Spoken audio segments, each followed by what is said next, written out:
This is Scott Becker with the Becker Private Equity and Business Podcast. Today's discussion is don't bet against Apple. 4 quick points. So here's the deal with Apple. We often do this series of things not to bet against. Don't bet against Elon Musk. I guess you could say it. Don't bet against President Trump. He's a resilient person, whether you like him or not. What a resilient person.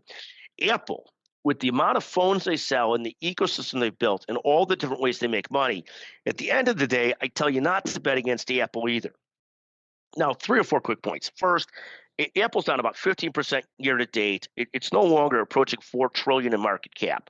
Second, it's again back to over $3 trillion in market cap, and that's a big deal because there's only 2 companies above $3 trillion in market cap.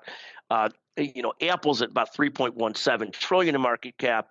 Microsoft's about $3.36 trillion in market cap.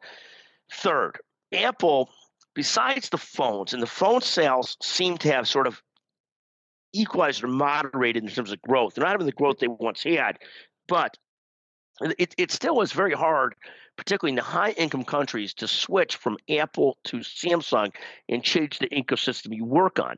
Now, Apple makes so much money from these different kinds of things in their ecosystem, whether it's the App Store, the bookstore, million different in-app purchases. I buy promotional ads on Twitter. I'm paying through Apple. I mean, they get a piece of everything. They're like the house. So at the end of the day, I think to give you 3 or 4 points, yes, Apple's down 50% year to date. But yes, it's the only other stock besides Microsoft that's above $3 trillion in market cap. And 3, they've built this incredible ecosystem. So at the end of the day, Apple fits in this category of companies not to bet against. Really amazing what they've done. Don't bet against Apple. And thank you for listening to the Becker Private Equity and Business Podcast.